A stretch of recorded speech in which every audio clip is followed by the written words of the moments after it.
Bonjour, bienvenue dans ma chaîne pour cette nouvelle vidéo. Mon nom c'est Gisèle. C'est toujours un plaisir pour moi de vous accueillir. Si c'est la première fois que vous découvrez ma chaîne, bien, vous êtes la bienvenue. Installez-vous, écoutez la vidéo surtout jusqu'à la fin. Et surtout aussi, commentez la vidéo après, ok, dans la section commentaires.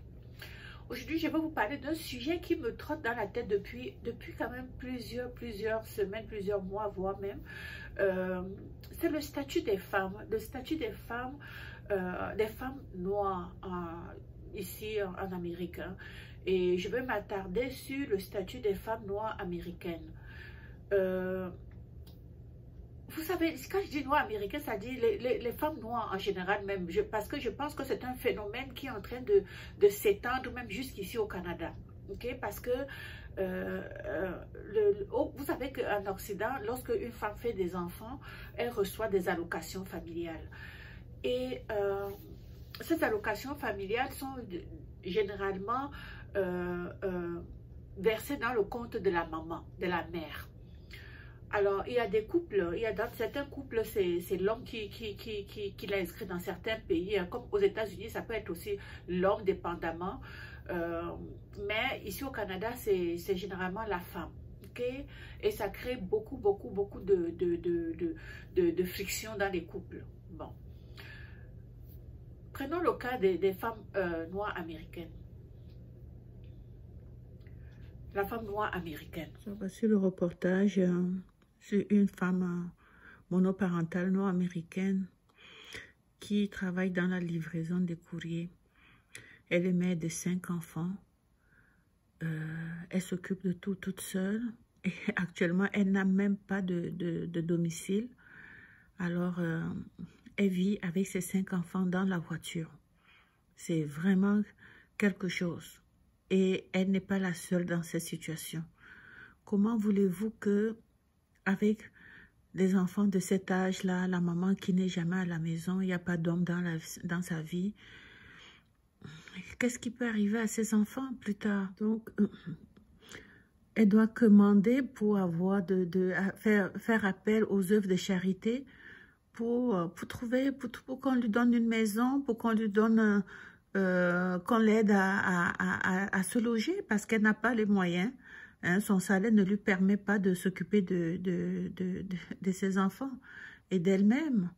C'est dramatique. Et celle-ci aussi, ça c'est une autre dame. Elle est infirmière par exemple. Et elle a ses 3 enfants. Elle n'a pas d'homme dans sa vie.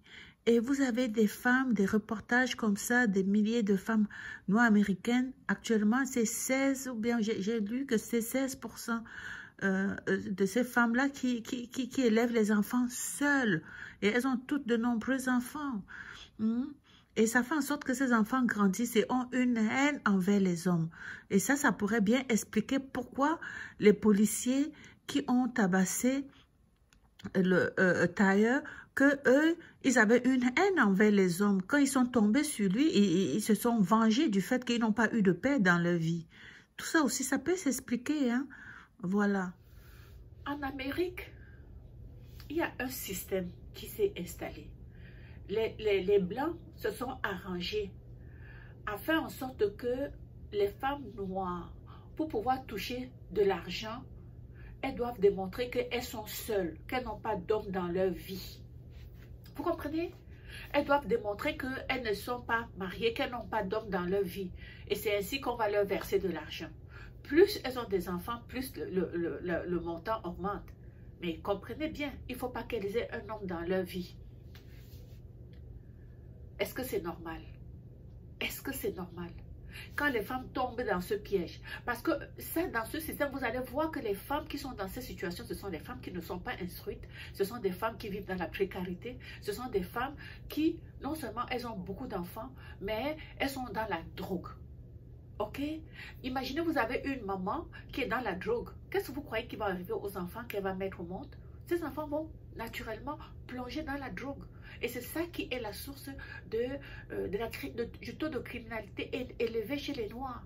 Donc, moi, les Blancs se sont arrangés. Vous savez qu'aux États-Unis, la prison, c'est privé. C'est une institution privée. La prison, ce n'est pas le gouvernement qui gère la prison.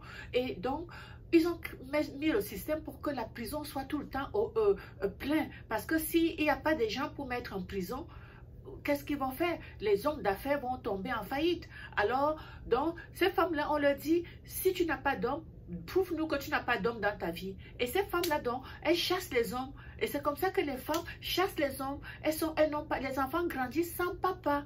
Et je vais vous dire aujourd'hui, vous les femmes, je sais que même ici au Canada, même en Europe, il y a des femmes qui pensent que parce qu'elles gagnent bien leur vie, qu'elles n'ont pas besoin d'un homme. Faux.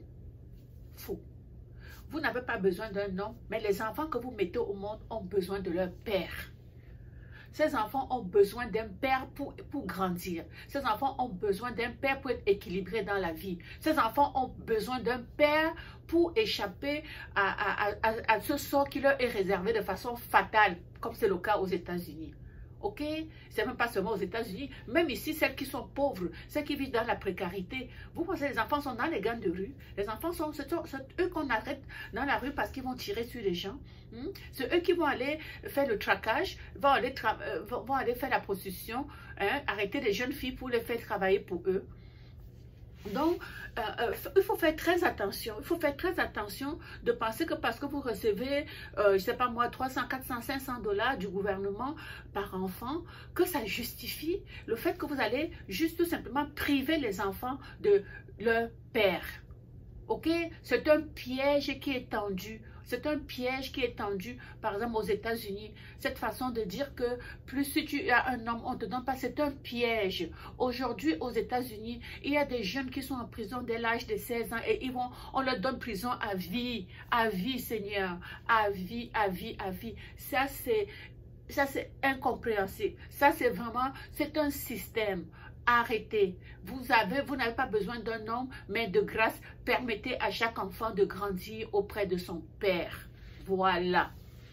Voilà, vous ne pouvez pas décider pour ces enfants qui n'ont pas décidé, de naître dans votre famille. Hein. Ces enfants-là, ils n'ont pas choisi de venir au monde. Hein. Alors, à partir du moment où les femmes prennent la décision de tomber enceinte, elles ont eu certaines responsabilités et surtout une morale. La morale. Ok? Donc, vraiment, c'est un système. Système fait pour garder le noir toujours en dessous, pour garder toujours le noir dans la situation de précarité, pour garder le noir toujours en train de commander. Voilà. Je voulais attirer votre attention là-dessus. Ne vous fiez pas sur l'aide sociale ou bien sur les allocations qu'on vous verse pour votre enfant pour dire que vous n'avez pas besoin d'un homme. Un enfant a besoin de son père. Un enfant a besoin de ses deux parents pour grandir de façon équilibrée. Voilà. Donc, je voulais attirer votre attention là-dessus. On se retrouve donc pour une prochaine vidéo. Ciao.